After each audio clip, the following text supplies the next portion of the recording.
দেখো আজকে আমি কি রান্না করছি। আজকে আমি মটন রান্না করব। যেখানে 1 কেজি মতন মটন নিয়েছি, আর এখানে আমার আলু কাটা হয়ে গেছে, পেঁয়াজও কেটে রেখেছি। এই পেঁয়াজ কাটা হয়ে গেছে এবং সরু সরু করে পেঁয়াজ কেটে রেখেছি।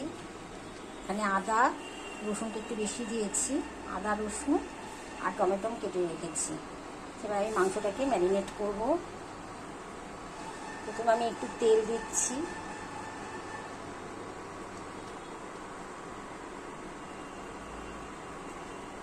বেশি দেব না। তারপর একটু হলুদ দিলাম,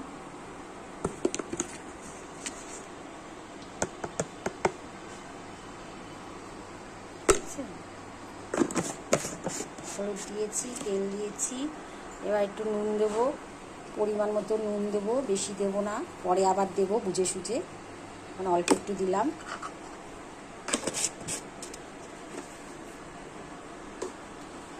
দিয়ে মাংসটাকে ভালো করে ম্যারিনেট করে রাখবো।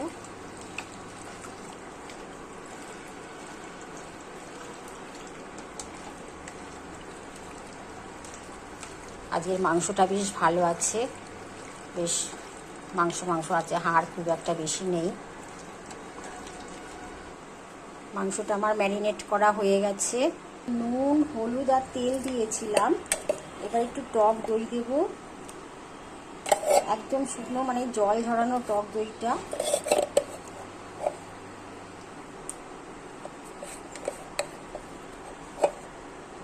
জল ঝরানো টক দই দেবো, ওই 150 গ্রাম মতন দিলাম।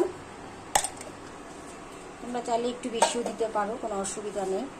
দিয়ে ওটা দিয়ে একটু ভালো করে মাখিয়ে নিলাম। ভালো করে দইটা দিয়ে মাখাতে হবে।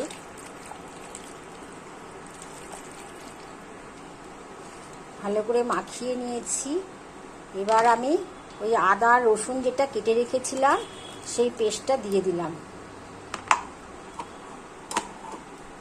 এক হাতে ভিডিও করছি আর এক হাতে করছি, একটু অসুবিধাই হচ্ছে। এদিকে দেখো আবার দুধ বসিয়েছি, এটাকেও মাঝে মাঝে জাল দিচ্ছি। এটা দিয়ে দই পাতবো আবার।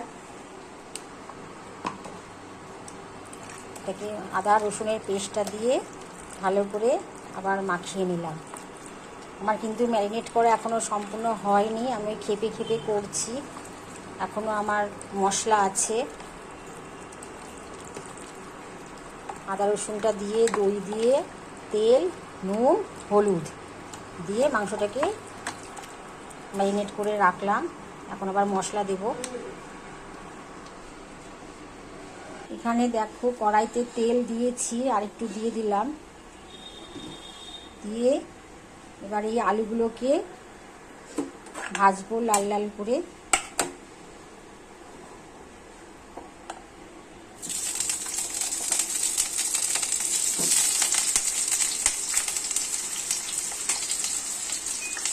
এটাকে চালিয়ে নেব, নাহলে বড্ড রান্নাঘর তেল তেল হয়।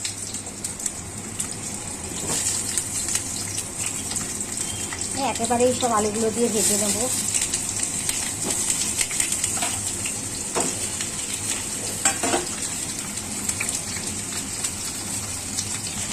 একটু নুন দেবো, একটু হলুদ দেবো অল্প করে। লঙ্কার গুঁড়োটা দিই না, কিন্তু আজকে একটু দিলাম। দিয়ে আলুগুলোকে লাল লাল করে ভাজবো।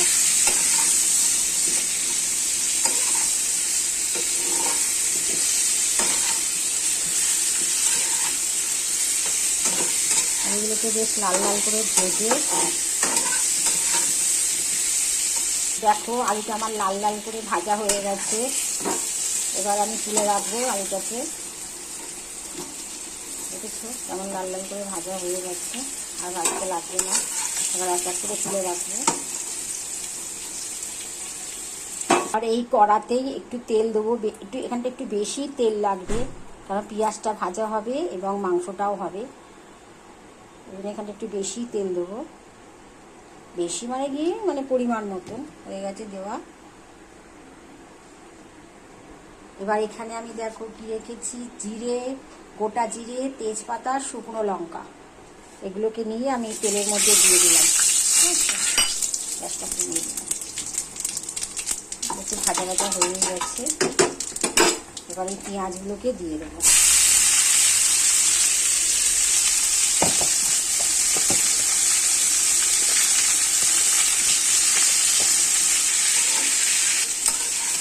আমি একটু পেঁয়াজগুলোকে এবারে লাল লাল করে একটু ভাজবো, মানে বেশি না, আর একটু ভালো করে লাল লাল করে ভেজে নেবো। দেখো পেঁয়াজটা ভাজা হয়ে গেছে, এবার আমি মাংসগুলোকে দিয়ে দেবো। এখানে আলুও লাল লাল করে ভেজে রাখা আছে।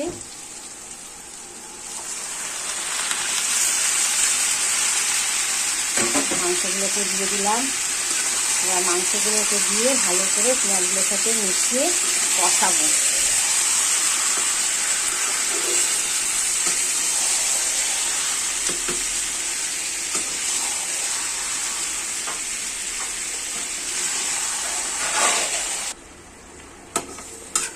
এদিকে মাংসটা কষানো হচ্ছে, ততক্ষণে আমি এদিকে মশলা রেডি করেছি।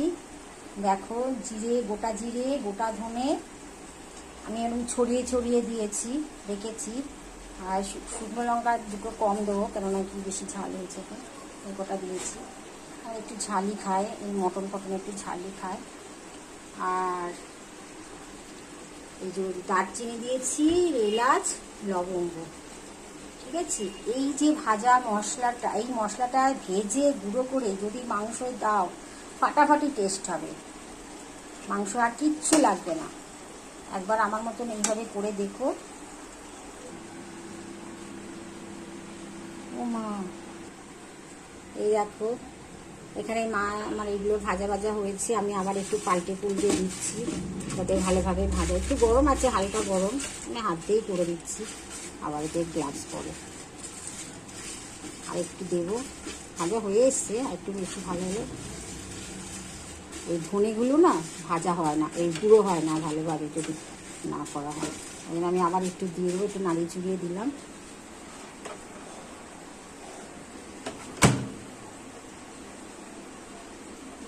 আবার আমি মাইক্রোতে ওই 1 মিনিট 20 সেকেন্ডে দেবো। এদিকে মাংসটা ভাজা কষা হচ্ছে।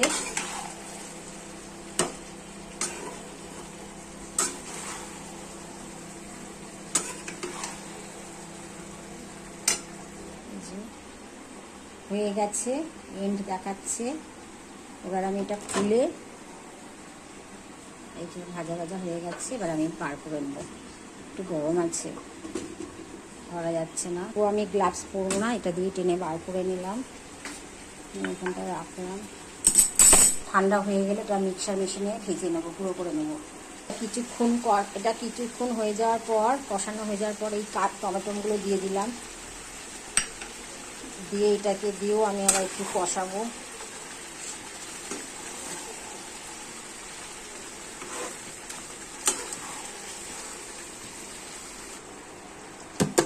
এদিকে দেখো আমার ভাজা মশলাটা রেডি করে রাখা আছে, কিন্তু আমি মাংস এখনো দেব না।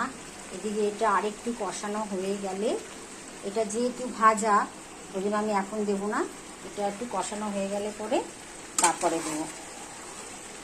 এটা আদা আছে, রসুন আছে, এগুলো একটু ভালো করে কষানো হয়ে গেলে, একটু ভালো করে মাংসটা কষাতে হবে। হয়ে গেলে তখন আমি এই ভাজা মশলাটা দেব। এবার এই যে মাংসটা এরকমভাবে শুকিয়ে শুকিয়ে আসলে পরে পেঁয়াজ টমেটো, এই মাংসটা পুরো এরকম শুকিয়ে শুকিয়ে আসবে যখন, পুরো কষানো, তার মানে ভালোভাবে কষা হয়ে গেছে, সাইড দিয়ে তেলও ছাড়তে শুরু করবে, তখন আমি এই ভাজা মশলাটাকে দিয়ে দেবো। এই যে ভাজা মশলাটা ভেজে রেখেছিলাম ওটাকে দিয়ে দিলাম। মশলাটা দিয়ে যা সুন্দর সেন্ট দিচ্ছে, দারুণ গন্ধ দিচ্ছে, দারুণ। দিয়ে এটাকে দিয়ে ভালো করে মাংসটাকে কষাবো। দিয়ে সামান্য একটু জলও দেবো, একটু সামান্য অল্প করে একটু জল দিলাম, বেশি না। দিয়ে মশলাটাকে দিয়ে আবারও কষাবো ভালো করে। এই কষানোটা যত ভালো হবে মাংসর টেস্ট তত ভালো হবে। মাংসটা ভালোই কষা হয়ে গেছে। আবার একটু কালারের জন্য আমি একটু কাশ্মীরি লঙ্কার গুঁড়ো দেব, কারণ কি আমার ছেলে আবার কালার দেখে, খাওয়ার আগে কালার দেবে, মাংসের কালার কেমন হয়েছে পরে খাবে। এই সামান্য একটু কাশ্মীরি লঙ্কার গুঁড়ো দিয়ে দিলাম, ওই জন্য কাশ্মীরি লঙ্কার গুঁড়ো দিয়ে এবার ভালো করে কষিয়ে নেবো, একটু কালার হয়ে যাবে।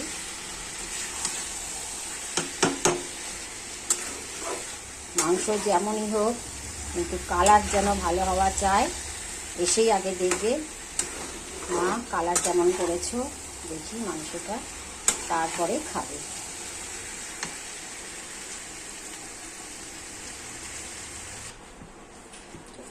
মাংসটা আমি এই কুকারের মধ্যে ঢেলে দিয়েছি, আর যেরকম আমার ঝোল লাগবে সেরকম আমি ঝোল করে নিয়েছি। আমি একটু ঝোলে নুন দেবো, মাংস আর আলুতে নুন দেওয়া আছে, ওই জন্য বুঝে সুঝে একটু নুনটা দিয়ে দেবো।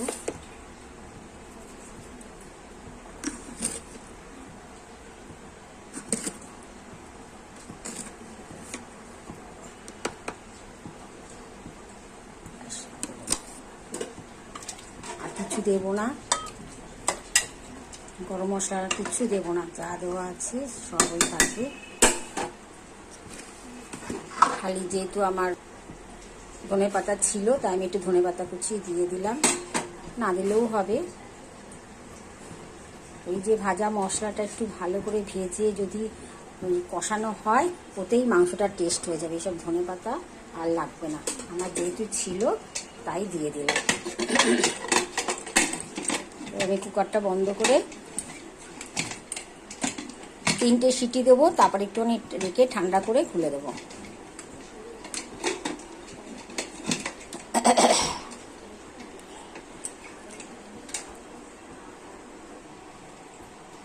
এই যে মাংসটা আমার সম্পূর্ণ হয়ে গেছে, ঠান্ডা হয়ে যাওয়ার পর আমি নামিয়েছি। এই দেখো মাংসটা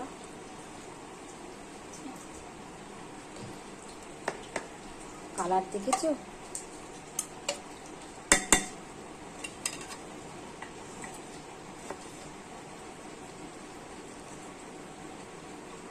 দেখো একদম নরম হয়েছে, নরম আছে দেখতে পাচ্ছি না, এই দেখো।